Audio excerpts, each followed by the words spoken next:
200 साल तक साढ़े खानदानी खिलाफत रही है।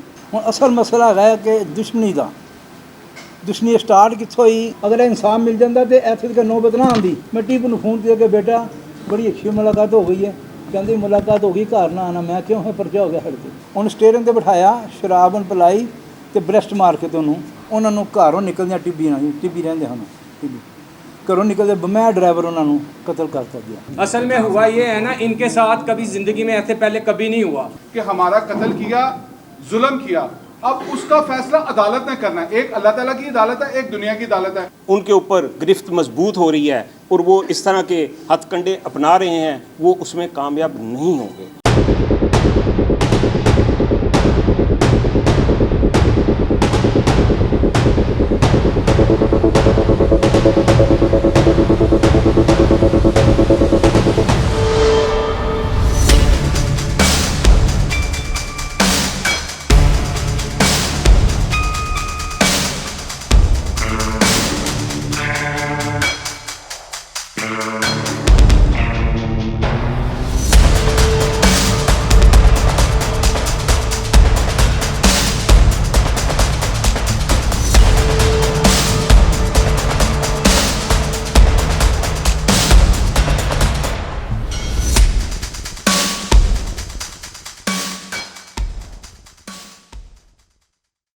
बिस्मिल्लाहिर्रहमानिर्रहीम।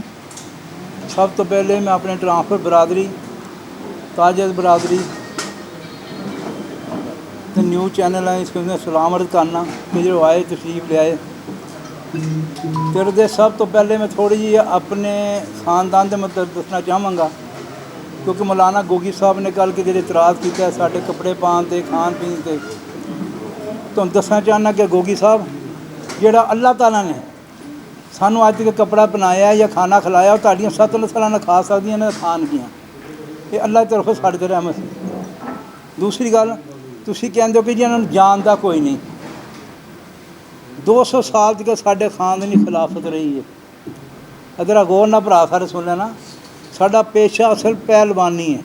ट्रांसपोर्ट असीं बाई बने असल साडा खानदानी पेशा पहलवानी है। इंडिया दे विचों मेरे दादे नूं खिलाफत मिली है। अगर गोगी साहब ने कुछ आके तो जाके कब्रस्तान देख रहे, पाकिस्तान तो पहले दियां कब्रां साड़ियां जिन्हां दे सन भी लिखे ने तो कदों दी खिलाफत सन मिली है। कब्रां दे उत्ते भी खलीफा लिखे है, मेरे दादे के नाम, मेरे ताया के नाम, साढ़े उस्ताद के नाम, साढ़े बनोई सुतारे पाकिस्तान यूनुस खान, इनके खानदान साढ़े इस रेहा पहलवानी बाद फिर ट्रांसपोर्ट असीं आ गए। हुण असल मसला है कि दुश्मनी का दुश्मनी स्टार्ट कित्थों हुई तो अज तक अंजाम क्यों नहीं होया, ख़त्म क्यों नहीं हुई, तो एक शैतान किस तरह बचते रहे ने। मैं तकरीबन हर जगह जाके ना थक हार के बैठ गया सा। हुण फिर मौका मिले तो मैं बरादरी नूं और पाकिस्तानी अवाम नूं दसना चाहना कि जो साडे नाल होया। हसदाबाद का घराना ही साडा कि सन 94 अचानक कतल हो जाता है। साडे बनोई कतल हो जाते हैं सन 94 उन्हां दी पैरवी च लगे सां। तो कुछ देर बाद मेरे बड़े भरा बई भलान ते हमला होंदा है शारमी चौंक। जे 3 आदमी उत्थे मर जाते हैं तो 8 जख्मी होंदे ने। आए जे 3 आदमी मर गए, वो किसी बाप नहीं सन, किसी भाई नहीं सन, किसी औलाद नहीं सन। अज तक किसी ने नाम नहीं दिता। ठीक है, उस तो बाद ये बचते किस तरह रहे हैं। इधरों साढ़े आदमी कतल होंदे सन, असीं उन्हें पैर भी लगे होंदे सन। इधरों साढ़े झूठी FIR हो जाती थी। सब तो पहले FIR साढ़े इधर गौर तलब गल जे मैं बार बार जी गल दोहराना चाहना, अगर इंसान मिल जाता तो इत्थे तक नौबत ना आती। सब तो पहले जफरी नाल कतल होंदा लक्ष्मी चौक, नाल उसदे साथी मारे हैं जिहदी साडी जान पहचान भी नहीं सी। ठीक है जी, वो कतल होया तो कह के परचा साढ़े ते करवाया गया, कह के टीपू जिंदा सी। टीपू ने कहा कि हाँ भी गल कर, मेरी मानना कि नहीं मानो, अफसर का नाम नहीं ना चलना, दुनिया तो चला गया। उन्हें कहा कि बेली मान जा, मेरे आखे तो अपने बाप का कतल छोड़ दे, नहीं तो परचे है तैयार। उन्हें कहा जी जिस तरह ताड़ी खुशी है। उस दिन जिस दिन परचा होंदा है, मैं काजी हुसैन साहब ने साड़ी मुलाकात सी। ਸਾਡੇ ਸਾਬਕਾ ਨਾਜ਼ਮ ਸਨ ਸ਼ਾਹ ਬਲਾਲ ਸਾਹਿਬ ਦੀ ਦੁਨੀਆ ਤੋਂ ਨਹੀਂ ਰਹੇ, ਅੱਲਾਹ ਨੂੰ ਜੰਨਤ ਨਸੀਬ ਕਰੇ। ਉਹਨਾਂ ਨਾਲ ਮੈਂ ਉੱਥੇ ਗਿਆ, ਬੜੀ ਅੱਛੀ ਮੁਲਾਕਾਤ ਰਹੀ। ਦਫ਼ਤਰ ਤੋਂ ਨਿਕਲਿਆ ਤੇ ਮੈਂ ਹੂਬ ਦੱਸ ਲਈ ਜਿਹੜੀ ਗੱਲ ਬੀਤੀ ਮੇਰੇ ਨਾਲ। ਮੈਂ ਟੀਪੂ ਨੂੰ ਫੋਨ ਕੀਤਾ ਕਿ ਬੇਟਾ ਬੜੀ ਅੱਛੀ ਮੁਲਾਕਾਤ ਹੋ ਗਈ ਹੈ। ਕਹਿੰਦੇ ਮੁਲਾਕਾਤ ਹੋ ਗਈ, ਘਰ ਨਾ ਆਣਾ। ਮੈਂ ਕਿਉਂ ਹੈ, ਪਰਚਾ ਹੋ ਗਿਆ ਸਾਡੇ ਤੇ। यानी कि वह मुगमान च नहीं गा। फिर परचा है दूसरे ही दिन जफरी के चाचा बाबा लाल उन्हें बकायदा बयान दिता, अखबारी मेरे को कटियाँ ही पई कि जिन्ना नाम आया उन्होंने तो सारी जान पछान नहीं, उन्होंने नाम बिल्कुल गलत दिता गया। खैर उस परचे तो अल्लाह ने बचाया। इधरों परचे तो बचे हैं, इधरों एक होर परचा आ जाता थाना सलामपुरे। माड़े घर का लड़का सी, गुलजार शायद नाम वो लड़के का नाम। उन्होंने स्टेयरिंग ते बिठाया, कहते हैं कि असी बड़े नेक पाक हाँ। उन्हें स्टेयरिंग ते बिठाया, शराब उन्हें पिलाई तो ब्रैस्ट मार के तो उन्होंने मारता तो परचा साढ़े हो गया। हुण परचा किस तरह है, उस वक्त अगर थानेदार जिंदा ने, अगर जिंदा है अल्लाह पाक उस जिंदगी भी देवे, तो उन्हें पूछ लिया जाए कि परचा जिसले है तो उत्थे थाने बकायदा लुड़ियाँ पईयां। मेरी जिसले मरन वाले के भरा नाल गल हुई, उन्हें कहा जी इस तुहानूं जानते नहीं, ना ही तुहाडा नाम लिखाया सी। यानी कि उत्थे लुड़ियाँ पईयां परचा कराने तो बाद।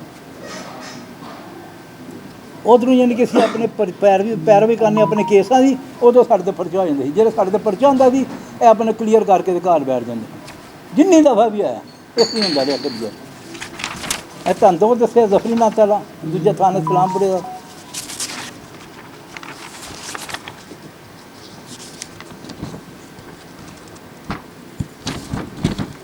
फिर टीपू कतल हो जाता, ठीक है जी।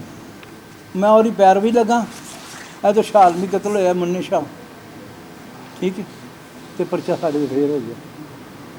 हूँ आंदा की तरीका बात, जिसले इंसान का कोई कतल होंदा, ज़ाहिर इंसान अपने देन और काम ही नहीं करता, या कोई कमज़ोर है आदमी और कोई जानते इन्होंने करींदे। अरे यह बिल्कुल मैं तुम्हें हकीकत कहते देर दबर फर्क नहीं है।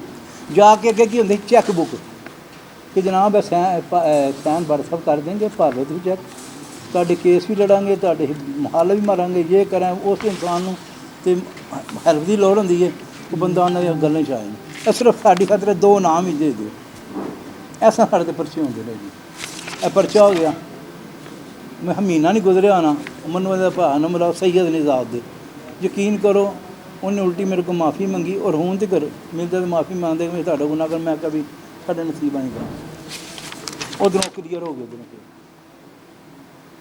इधरों क्लीयर होंगे ने।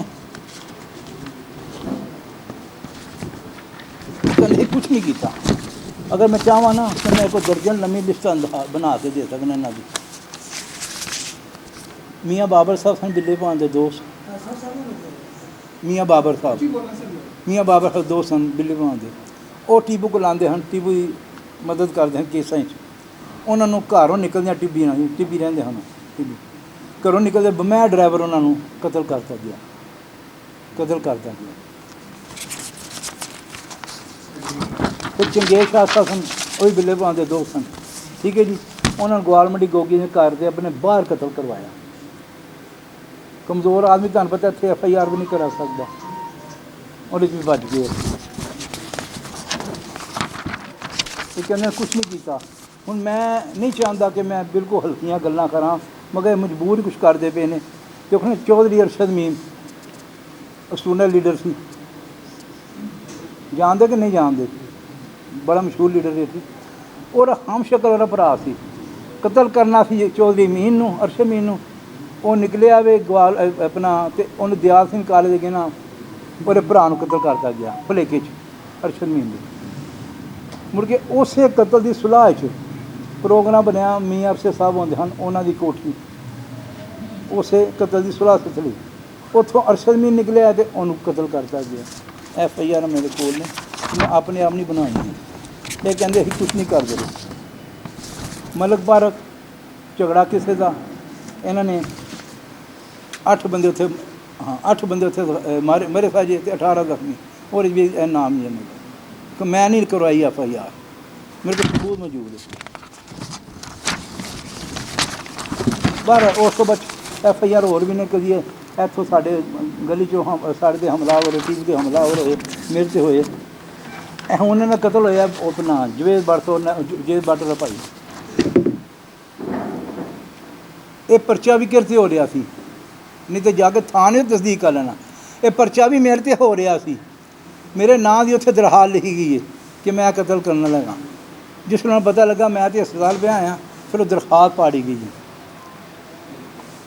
ਇਸ ਤਰ੍ਹਾਂ ਸਾਡੇ ਨਾਲ ਕਰਦੇ ਰਹੇ ਨੇ। ਔਰ ਅੱਜ ਤੱਕ ਅਸੀਂ ਇਨਸਾਫ ਮੰਗਦੇ ਅਸੀਂ ਮੈਂ ਥੱਕ ਗਿਆ। ਇੱਕ ਟਾਈਮ ਐਸਾ ਵੀ ਆਇਆ ਜਿਲੇ ਸਲਾਮਪੁਰ ਦਾ ਕਤਲ ਪਿਆ, ਉਸ ਨੇ ਮੈਂ ਕਿਲਾ ਗੁਜਰ ਸਿੰਘ ਪੇਸ਼ ਹੋਇਆ, ਤਾਰਕ ਸਲੀਮ ਡੋਗਰ ਸਾਹਿਬ ਸੰਗਾਲਬਨ ਮੈਨੂੰ ਦੂ ਬਦੂ ਬੈਠੇ ਨੇ, ਬੈਠਦੇ ਉਹਨਾਂ ਨੇ ਮੈਨੂੰ ਕਿਹਾ ਕਿ ਸੁਲਤਾਨ ਸਾਹਿਬ ਮੈਨੂੰ ਪਤਾ ਹੈ ਜਿਸ ਤਰ੍ਹਾਂ ਤੁਹਾਡੇ ਕਤਲ ਪਿਆ, ਕਤਲ ਕਿਸ ਜਗ੍ਹਾ ਹੋਇਆ, ਵਕੂਆ ਕਿਸ ਜਗ੍ਹਾ ਹੈ। ਅਤੇ ਮੈਂ ਕਿਹਾ ਜਨਾਬ ਉਹ ਮਦਈ ਨੂੰ ਫੁੱਲ ਪਤਾ ਲੱਗੇ।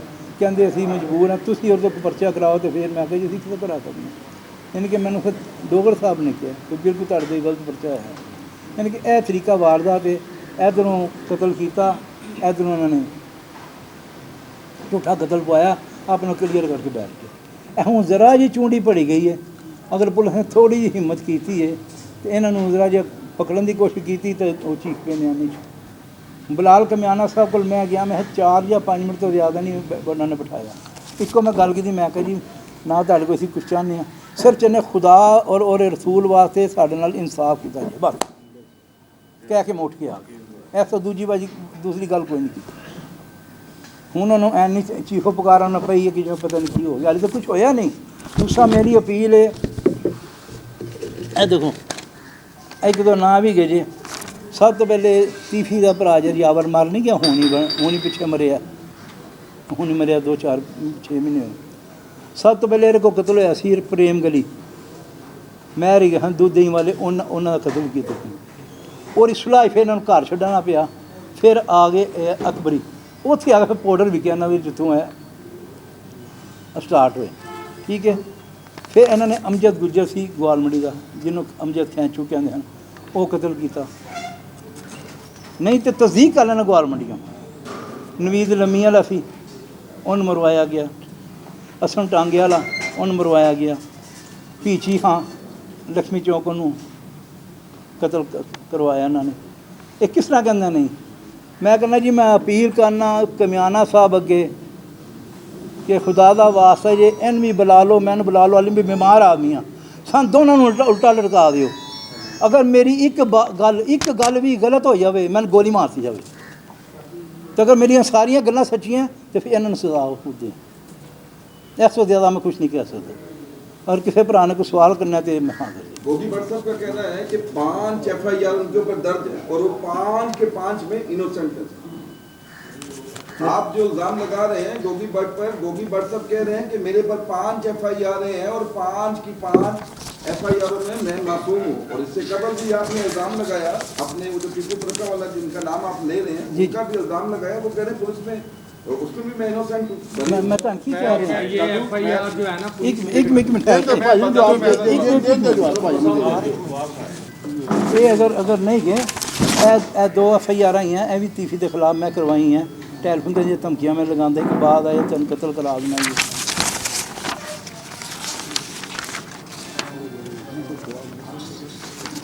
सवाल मेरा दोबारा मैं सुन लो पंजाबी जी कर दिया सवाल। हाँ कर लो, पंजाबी कर दो, पंजाबी कर दो।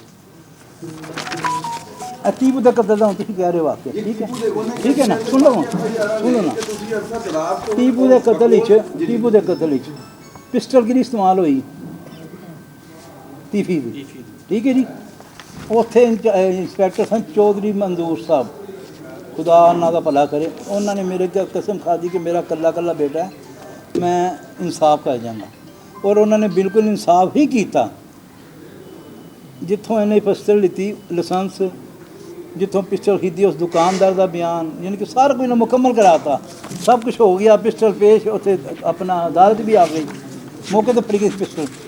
हूँ पिस्टल उतों गैब होती है मालखानियों, तो करदा कौन है, एक ASI 1 साल पिस्टल अपने घर रखता। नाम ले देते, नाम नहीं लिखा है, नाम है, लिखा है नाम। गोगी भट्ट साहब सर गुलाम महमूद डोगर पर नाम ले रहे हैं, नहीं अशफाक नहीं, का नाम ले रहे हैं, लेकिन नाम वो है लिखा है नाम यार। मैं तो दसना ना, ये देखो की है, ये तस्वीर भी जो थानेदार की ना।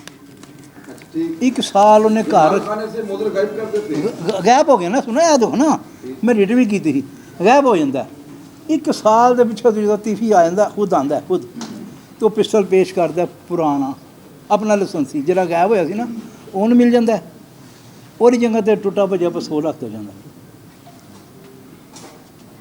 ਇਹ ਦੇਖੋ ਨਾ, ये खबर लगी हुई अखबार सर, की। ये हो गया, उसके बाद क्या हुआ? ਕਲੀਅਰ ਹੋ ਜਾਂਦਾ ਨੇ ਇਸ ਤਰ੍ਹਾਂ ਹੀ अच्छा, ये अदालत क्लियर कर देती है। ਜ਼ਾਹਰ ਜਿਸੇ ਲੈ ਦੇਵਾਂ ਨਾ ਉਹ ਅੱਛਾ 50 ਮੀਆਂ ਆਸਫ ਸਾਹਿਬ ਟਿੱਬੀ ਕਤਲ ਹੋ ਗਏ। ਮੀਆਂ ਆਸਫ ਉਹ ਸਾਡੇ ਕੇਸ ਸੀ, ਗਵਾਹ ਸੀ ਅਵਾਨ ਅਦਲ ਦੇ ਕੇਸ ਵਿੱਚ, ਅਵਾਨ ਅਦਲ, ਠੀਕ ਹੈ ਜੀ। ਹੁਣ ਦੁਨੀਆ ਤਾਂ ਨਹੀਂ ਰਹਿ ਇਸ ਲਈ 50 ਲੱਖ ਰੁਪਏ ਸਾਨੂੰ। सर, एक मासूमाना सवाल है मेरा। जी, जी। गोगी भट्ट का और आपका तनाज़ा क्या है सर? वजह लड़ाई ਇਹ ਉਹਨਾਂ ਨੂੰ ਪੁੱਛਿਆ ਜਾਵੇ। ਤਨਾਜ਼ਾ ਹੈ, ਅਸੀਂ ਉਹਨਾਂ ਨੂੰ ਜਾਣਦੇ ਵੀ ਨਹੀਂ, ਨਾ ਸਾਡਾ ਕੋਈ ਕਾਰੋਬਾਰੀ ਹੈ, ਨਾ ਕੋਈ ਰਿਸ਼ਤੇਦਾਰੀ, ਨਾ ਸਾਡੀ ਕੋਈ ਜਾਣ ਪਛਾਣ ਹੈ, वो तो कह रहा है मैं भी नहीं जानता। ਠੀਕ ਹੈ ਨਾ, ਨਹੀਂ ਜਾਣਦੇ ਨਾ। ਅਸੀਂ ਆਪਣੇ ਕਾਰੋਬਾਰੀ ਬੰਦੇ ਹਾਂ, ਸਾਡੇ ਕੋਲ ਮਾਸ਼ਾਅੱਲਾ ਦੁਨੀਆ ਆਉਂਦੀ ਜਾਂਦੀ, ਕੋਈ ਦੇਖੋ ਨਾ ਸਾਡੇ ਤੰਦੇ ਪਹਿਲਵਾਨੀ ਸਾਡਾ ਪੇਸ਼ਾ ਸੀ, ਸਾਡੇ ਵਾਲਦ ਸਾਹਿਬ ਭਲਵਾਨਾਂ ਦੇ ਦੰਗਲ ਕਰਾਉਂਦੇ ਹਨ, ਸਾਰੇ ਜਲੂਸ ਭਲਵਾਨਾਂ ਸਾਡੇ ਉੱਥੇ ਨਿਕਲੇ ਪੱਲੇ ਅੱਡੇ ਤੋਂ, ਠੀਕ ਹੈ ਜੀ। तो खुदा जाए हसद हो रही है। सर, अमीर बलाज साहब के दादाजी का कत्ल कौन था? अमीर बदाद अमीर बलाज के दादाजी का कत्ल कौन था? बिले बिले पाउंड आहो उनका कत्ल कौन था? ਇਹ ਵੀ अच्छा, वो भी यही। ਤੁਸੀਂ ਇੰਝ ਕਰੋ ਨਾ, ਦੇਖੋ ਬੜਾ ਆਸਾਨ ਤਰੀਕਾ ਜੇ, ਔਰ ਉਧਰਾ ਜੀ ਪੁਲਿਸ ਮਿਹਨਤ ਕਰੇ ਤੇ ਕੁਦਰਤੀ ਬਾਤ ਹੈ ਸਾਰੇ ਮੁਦਈ ਦਿੰਦਾ ਨੇ, ਜਿਹੜੇ ਪਰਚੇ ਛੱਡਦੇ ਹੋਏ ਨਾ ਉਹਨਾਂ ਦੇ ਮੁਦਈ ਵੀ ਦਿੰਦਾ ਨੇ। ਹੁਣ ਬਿੱਲੇ ਭਗਵਾਨ ਦੇ ਕਤਲ ਦਾ ਇਸ ਵੇਲੇ ਮੁਲਜ਼ਮ ਜਿਹੜਾ ਉਹ ਸਜ਼ਾ ਹੈ, ਔਰ ਨਾ ਵਹੀਦ ਰਵੀਦ ਦੀਆਂ, ਠੀਕ ਹੈ। ਉਹਦਾ ਰਿਕਾਰਡ ਤੇ ਬਿਆਨ ਦੇਖ ਲਓ ਜਾ ਕੇ ਉਹਨੇ ਕੀ ਦਿੱਤਾ ਹੈ। सर, आज इंसाफ आप पंजाब पुलिस से मांग रहे हैं कि सीसीबी से मांग रहे हैं? ਪੰਜਾਬ ਪੁਲਿਸ ਨੇ ਜੀ जहाँ भी आप ਸੀਸੀ ਬਲਾਲ ਕਮਿਆਣਾ ਸਾਹਿਬ ਹੀ ਅਸਲ ਇੰਚਾਰਜ ਨੇ ਲੱਗੇ। ਅਸੀਂ ਉਹਨਾਂ ਅੱਗੇ ਅਪੀਲ ਕਰਾਂਗੇ, ਮਰੀਮ ਨਵਾਜ਼ ਸਾਹਿਬ ਉਹਦੇ ਅੱਗੇ ਅਪੀਲ ਕਰਾਂਗੇ ਕਿ ਸੋਇਆ ਸਾਨੂੰ ਇਨਸਾਫ ਦਿੱਤਾ ਜਾਵੇ ਬਸ। ਤਲਵਾਨ ਜੀ, ਇਹ ਦੱਸੋ ਆਖਰ ਕੀ ਮਾਮਲਾ ਪੇਸ਼ ਆਇਆ ਚੰਦ ਦਿਨਾਂ ਦੌਰਾਨ ਕਿ ਗੋਗੀ ਭੱਟ ਸਾਹਿਬ ਵੀ ਪ੍ਰੈਸ ਕਾਨਫਰੰਸ ਕਰ ਰਹੇ ਨੇ, ਮੀਡੀਆ ਬੁਲਾ ਕੇ ਆਪਣਾ ਮੁੱਦਾ ਬਿਆਨ ਕਰ ਰਹੇ ਨੇ, ਸਾਨੂੰ ਇਹ ਲੋੜ ਪੈ ਗਈ। ਇਸ ਪੂਰੇ ਹਫਤੇ 2 ਹਫਤੇ ਮਹੀਨੇ ਦੌਰਾਨ ਤੁਹਾਡੀ ਐਸੀ ਕੀ ਗੱਲ ਗੁਫ਼ਤਗੂ ਹੋਈ ਹੈ? ਮੇਰਾ ਵੀਰ ਯਕੀਨ ਕਰੋਗੇ ਤੁਸੀਂ, ਬਾ ਖੁਦਾ ਮੈਂ ਨਹੀਂ ਚਾਹੁੰਦਾ ਬਿਆਨਬਾਜ਼ੀਆਂ, ਠੀਕ ਹੈ, ਮੈਂ ਨਹੀਂ ਚਾਹੁੰਦਾ, ਮਗਰ ਨਹੀਂ ਮਜਬੂਰ ਹੈ ਕਿ ਦੋਸਤਾਂ ਨੇ ਮਜਬੂਰ ਕੀਤਾ ਤੇ ਮੈਂ प्रोग्राम रख लिया, नहीं तो मैं नहीं चाहता। सर एक सवाल ले लीजिएगा, अमीर बलाज पर 7 मुकदमा की FIR दर्ज है, जिसमें 5 फौजदारी की और 2 मर्डर की है, इसमें आप कुछ कहेंगे? गोगी भट्ट साहब ने ये दिखाई भी हैं। हाँ दिखाई हैं, गोगी भट्ट ने दिखाई हैं, और मैं पहली दफ़ा देखी हैं, मैं पहली दफ़ा देखी हैं। आप इसको डिनाई करते हैं, इसको रद्द करते हैं आप? हमें रद्द करना, ये ऐसी कोई बात नहीं, FIR कोई नहीं हुई। सलमान जी, ये भी बता दीजिएगा, जिस तरह गोगी भट्ट ने प्रेस कॉन्फ्रेंस में उसने कहा कि जो हमारे बिनोई हैं जावेद भट्ट, उनको ट्रक्का वाला ने कत्ल करवाया, इस पे आप लोगों का जब मौके को कहते हैं कि अगर हम पे इल्ज़ाम लगाया जा रहा है कि टीपू को कत्ल करवाया, फिर उसके बाद आगे बलाज का कत्ल हुआ, तो उन्होंने भी हमारे बिनोई को कत्ल करवाया। वो तस्लीम करते हैं कि बिल्ले भलवान ने कत्ल करवाया, टीपू ने करवाया, हवाने अदल इन्होंने करवाया, मेरे बड़े भरा ने मिला कराया, वो तस्लीम करता है, वो तस्लीम करता है। जी कुरान की बात कर रहे हैं, कह रहे हैं कुरान नहीं कुरान ले ना, कुरान भी छोड़ दो, बहुत दूर, अल्लाह ताला माफ़ करो। अपने बेटे के हथ रख के कह दे कि इन्हें कतल नहीं गा, एक गल तो यह झूठे कतल के परचे साढ़े नहीं कराए, आए कह दे मेरे सामने, मैं छोड़ देना, आए अपने बेटे सिर रख के कसम खावे कि जो कतल साढ़े होए ने इन्होंने नहीं करवाए, नहीं करवाए, तो जोड़े परचे साढ़े झूठे होए ने वो भी इन्होंने नहीं करवाए, ना कतल छोड़ देना। आए बेटे एक DSP के ऊपर भी इल्ज़ाम लगा रहे हो, मियां शफकत के ऊपर, जो GIT का मेंबर ही है। मेरा वीर मैं एको गल की ना, मैं दसना कि पहली दफ़ा पुलिस ने थोड़ा जिहा इन्होंने हथ पाया, पहली दफ़ा नहीं तो इस तो पहले ही इन्होंने मुक हो जाती थी, इस तो पहले ही, क्योंकि इधर मैं तुहानू दस्सिया कतल साडा आया, असी उधर हाली शुरू होए हाँ तो इधर साडे ते कतल पै गया। उस लिए यकीन करना भाई तुसीं मेरे यह पोजीशन दी कि लाहौर ही कोई कतल होंदे तो असीं कहने आ देखी ध्यान रखी कोई रेडीमेड कतल, एक मजाक बन गया साडा, तो हुण भी असीं कहने आ कोई असीं ना अल्लाह माफी वो कि मैं दरअसल उदों मैं एक मिनट जी सोशल मीडिया सी ना लोगों ने इतनी अवेयरनेस सी जो बस तरीके से करते सन वो पुलिस को थोड़ा जिहा पता लगे कि हर शह जी रुकी नहीं सकती, हर शह बाहर आई फिर एक बात सर कि मैं यार 14 अरसा मींदा कतल है ना जी, तोबा नाज़बिल्ला, कुरान चुके होया है जी अमजद गुज्जर जी अमजद खैंचू, वो भी कुरान ते सुलह चंद दिन पहले, चंद दिन दरबार जाके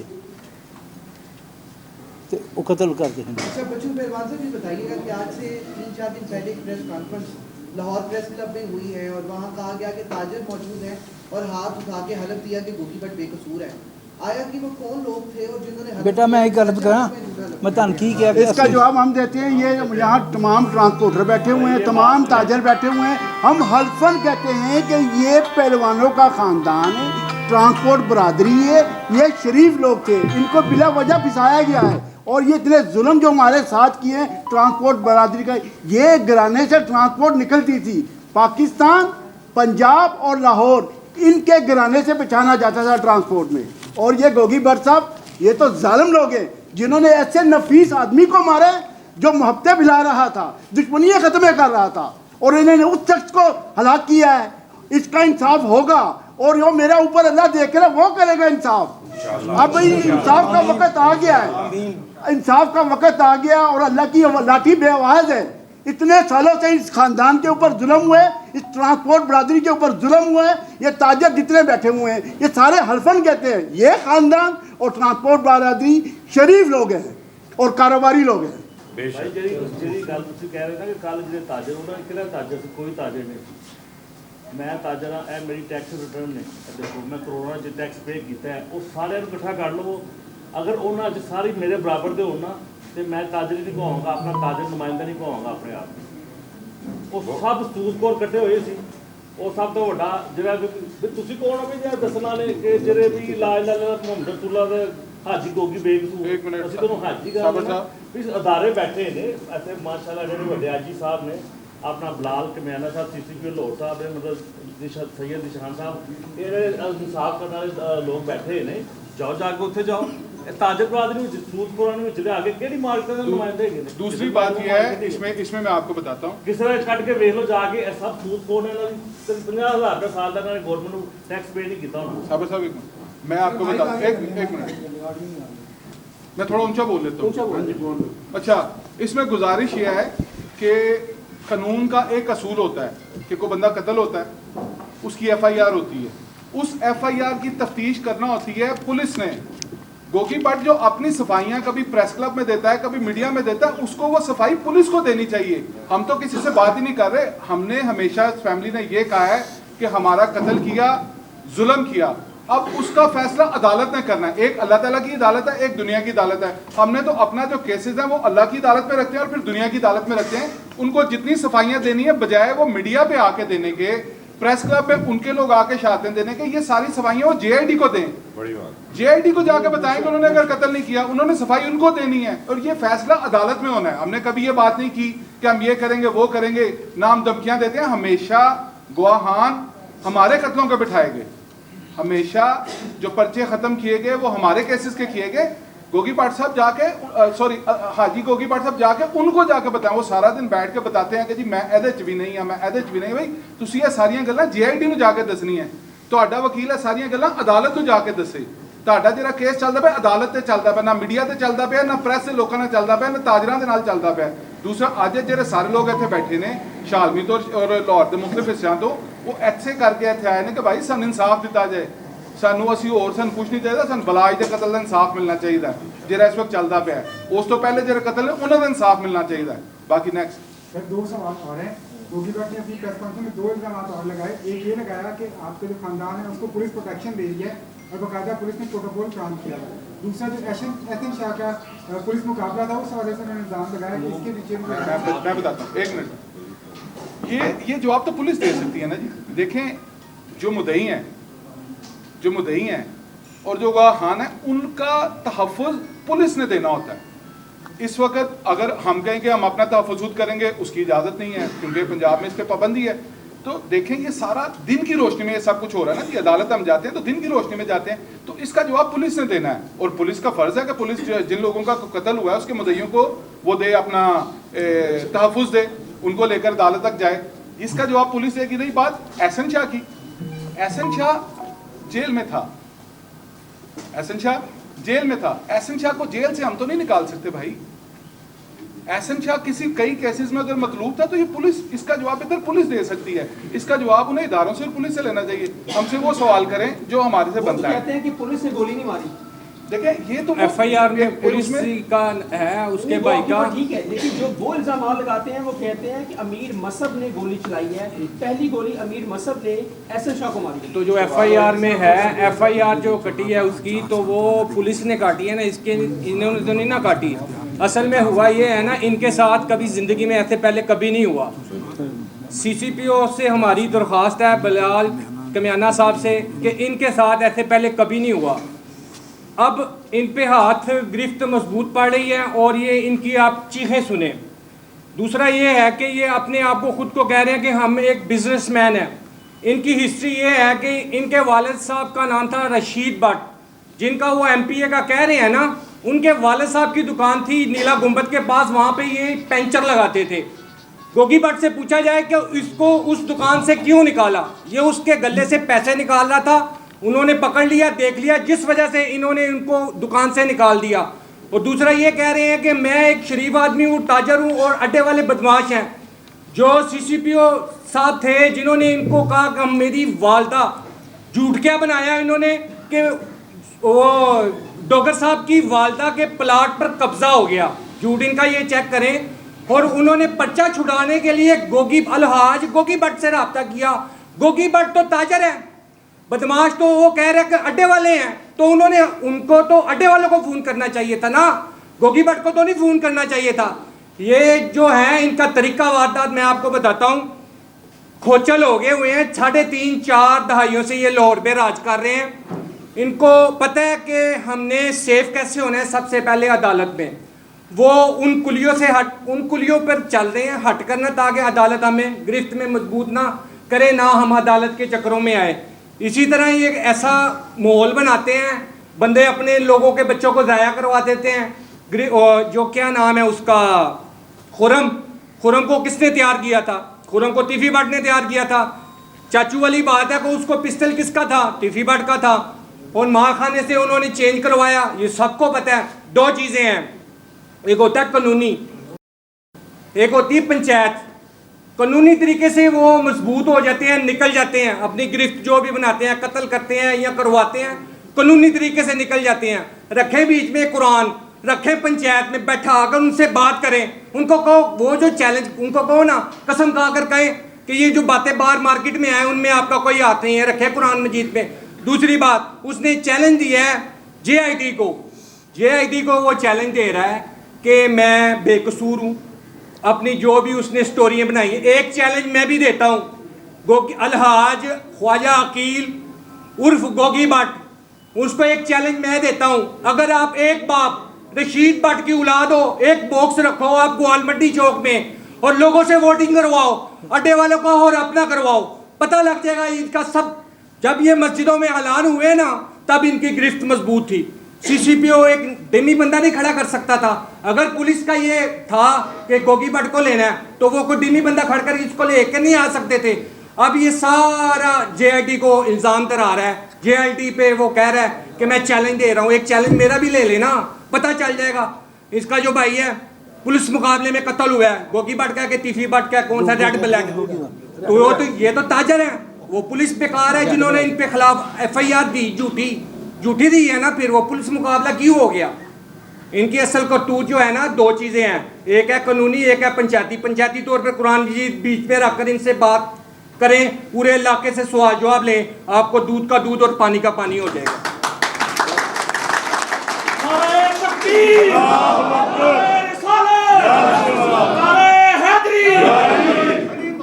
सर अगर गोगी भट्ट कुरान पाक को बीच में ले आता है और वोटिंग ग्वालमंडी पे हो जाती है, अगर वोटिंग उनके हक में हो जाती है, फिर आप क्या करें? भाईजान दूध का दूध पानी का पानी सामने आ जाएगा, और दूध का दूध पानी का पानी सामने आ जाएगा। आप गोगी भट्ट की सोशल मीडिया पे चल रही है वीडियो देख रहे हैं, उसके नीचे कमेंट्स पढ़ते हैं 2-3 आपको खुद पता चल जाएगा। कमेंट्स पढ़ लें वो प्रिंट कर भाईजान, मजा तो तब है ना कि अब वो ये चैलेंज ले, एक वो सीसीडी जेआईडी को वो चैलेंज दे रहा है। मजा तो तब है ना भाईजान, भाईजान मजा तो तब है ना, एक ये चैलेंज वो भी कबूल करें जो जेआईडी को वो चैलेंज दे रहे हैं। एक बॉक्स रखे गोवाल मंडी चौक में, पता चल जाएगा सबको।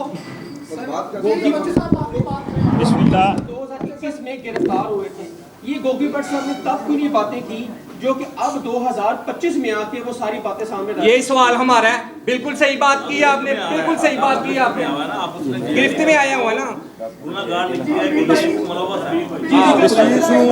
बिस्मिल्लाह करण में से सिर्फ सारे काम इल्जाम लगाया कि उनके कजन के कत्ल का बच्चा आप सब उन्होंने करवाया हुआ है।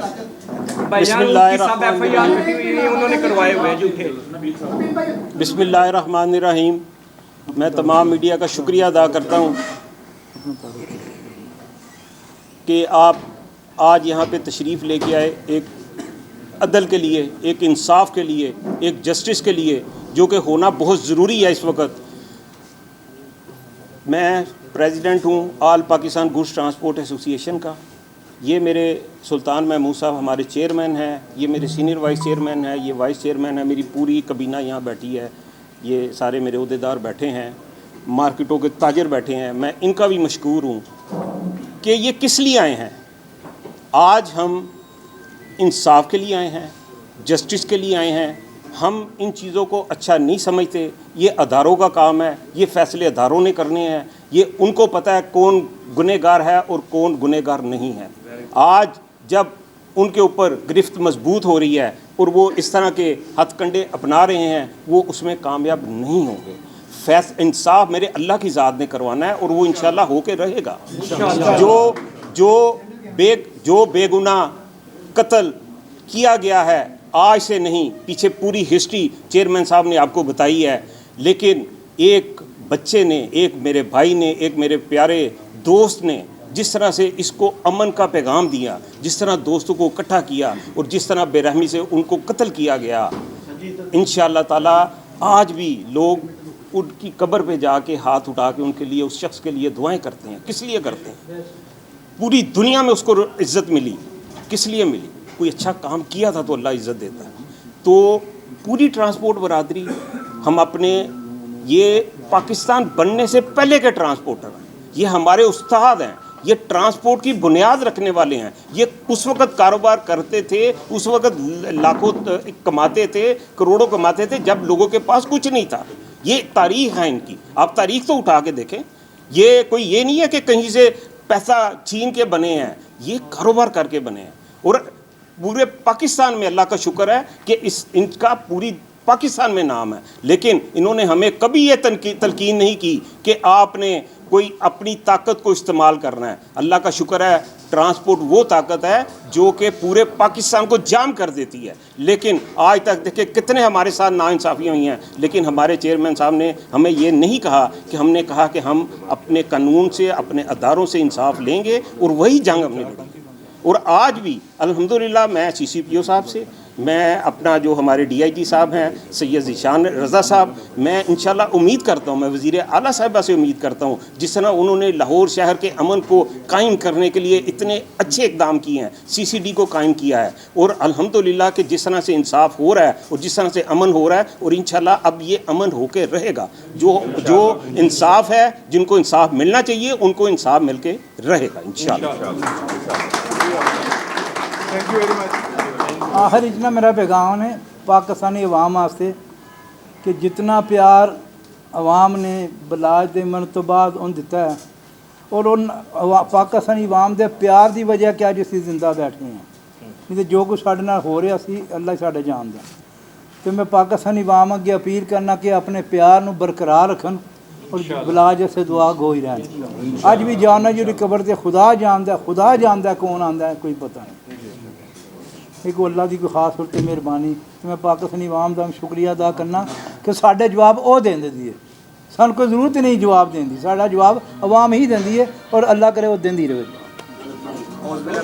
जस्टिस फॉर अमीर बलाज, जस्टिस फॉर अमीर बलाज।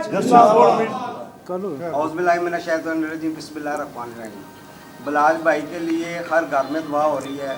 मेरी मन्ना क्रोके के नाम से ब्रांचें हैं। जो कस्टमर आ रहा है, फेसबुक फ्रेंड है, कोई जानने वाला है, कोई नहीं जानने वाला, सब ख़वातीनें घर में बैठ के उनके लिए दुआएं खैर उनकी मफ़रत कर रही है। इसका मैं चश्मदीद हुआ। इससे बढ़कर और कुछ नहीं हो रहा। पूरे पाकिस्तान में, पूरी दुनिया में बलाज भाई के सब फैन हैं और उनकी मफरत के लिए इतनी दुआएं हो रही हैं। इंशाल्लाह ताला इंसाफ मिलेगा। अल्हम्दुलिल्लाह इंशाल्लाह। ये चीज़ अल्लाह ताला दिलों में डालते हैं ना, बंदा खुद तो नहीं कंपेन कर करके यार आप बलाज के लिए दुआ करें। ये क्या है, ये अल्लाह ताला उनके दिलों में डालता है। उसकी ज़िंदगी के अमल ऐसे थे ना, तो अल्लाह ने उन दूसरे लोगों के दिलों में मोहब्बत डाल